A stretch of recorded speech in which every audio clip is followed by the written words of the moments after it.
cerita, satu kisah yang saya pikir ini penting untuk kita semua teman-teman sekalian, untuk kita tidak sodakoh dengan harta sisa. Kadang-kadang kita ini punya uang, nanti kita pakai dulu tuh yang lain-lain, baru sodakohnya dari harta sisa. Atau kita sodakoh dengan recehan-recehan kita. Itu gimana tuh? Nah, ini ada satu kisah yang mudah-mudahan menginspirasi kita semua, bahwa sodakoh itu jangan kita dapat langsung disisihkan buat sodakoh.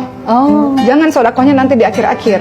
Coba kita lihat, ada satu kisah namanya Sya'ban. Sya'ban ini adalah orang yang selalu sholat bersama dengan Rasulullah SAW di masjid.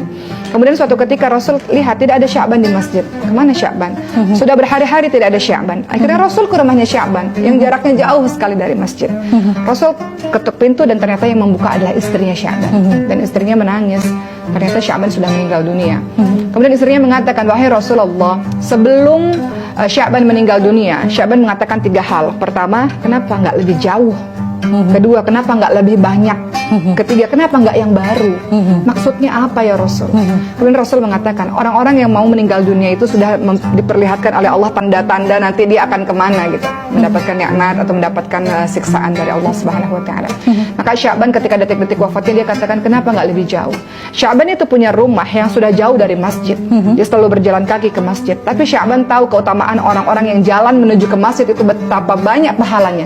Sya'ban menyesal, kenapa nggak lebih jauh? Kalau lebih jauh aku melangkah, pahalaku bisa lebih besar. Berbeda jauh dengan orang zaman sekarang ya. Kemudian yang kedua, Sya'ban mengatakan, kenapa nggak lebih banyak? Jadi Sya'ban itu tiap hari ketika pergi ke masjid, beliau itu membawa makanan yang beliau selalu bagi setengahnya untuk fakir miskin di tengah jalan.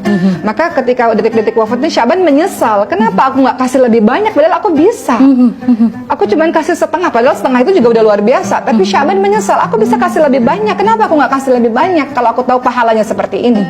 Kemudian yang ketiga, Sya'ban mengatakan, kenapa aku nggak kasih yang baru.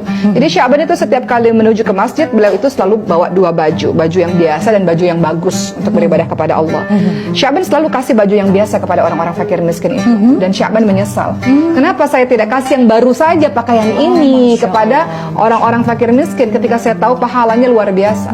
Maka teman-teman sekalian, itu menjadi perhatian bagi kita semua bahwa kalau bisa jangan memberikan harta-harta sisa.